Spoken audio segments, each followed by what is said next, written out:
అనుకుంటారా? చాలామందికి దేవుళ్ళు మనతో మాట్లాడతారా, మనం అంటే కనిపిస్తారా, ప్రేమను అందిస్తారా అని ఆలోచన చాలామందిలో ఉంటుందండి. అది నిజంగా జరుగుతుందండి. మనస్ఫూర్తిగా ప్రేమపూర్వకంగా భక్తితో దేవుళ్ళను, మనకు నచ్చిన దేవుళ్ళని ఎవరిని పూజించినా వాళ్ళు మనకు అంతకు మించిన రెట్టింపు ప్రేమను అందిస్తారు. అది నిజంగా నిజం.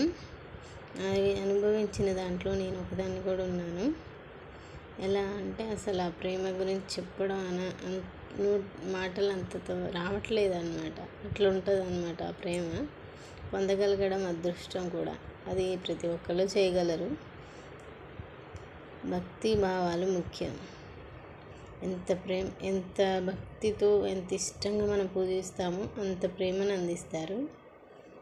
ఎలా అంటే ఒంటి మీదకి అమ్మవాళ్ళు వచ్చే పిల్లలు ఉంటేనేమో వాళ్ళకి చిన్నప్పటి నుంచి అవి అలవాటు అయిపోతాయి. ఎందుకంటే అంత ప్రేమను చిన్నప్పటి నుంచే వాళ్ళ దగ్గర నుంచి పొందుతారు.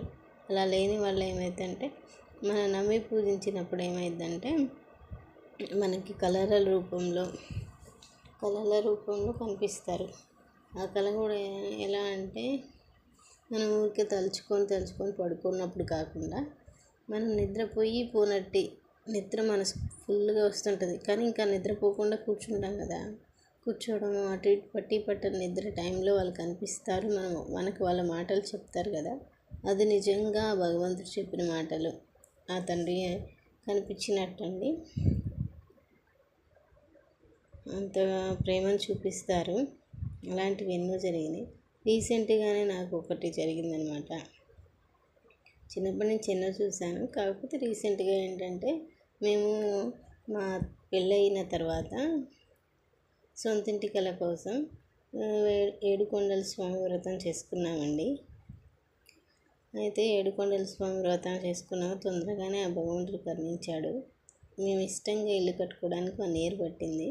గృహప్రవేశం 3 months బ్యాక్ అయిందనమాట.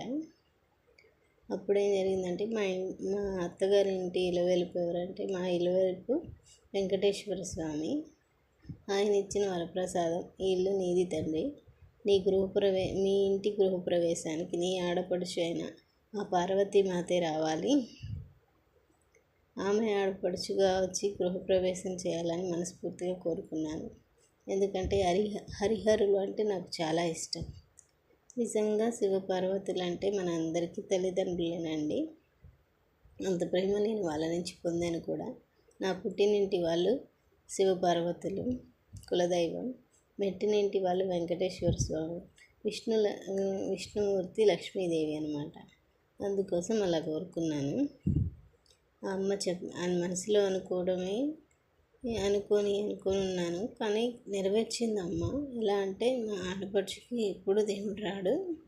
ఫస్ట్ టైం మేము ఇళ్ళల్లోకి వెళ్ళేటప్పుడు, కల్లికుండ ఎత్తుకొని వెళ్ళేటప్పుడు ఒంటి మీదకి అమ్మవారు వచ్చారు. వస్తూనే గృహప్రవేశం జరిగిపోయిందనమాట. అలా కోరుకున్నవన్నీ నెరవేరుస్తుంది. అది కూడా ఏంటి, మనం ప్రేమగా పిలిచేవి, ఆ తల్లి ప్రేమను కోరుకుంటాం. అవి మాత్రమే. కష్టాలు నష్టాలు అనేవి మనం మాత్రమే అనుభవించాలి. అవి మన కర్మ ఫలితాలు అనేసి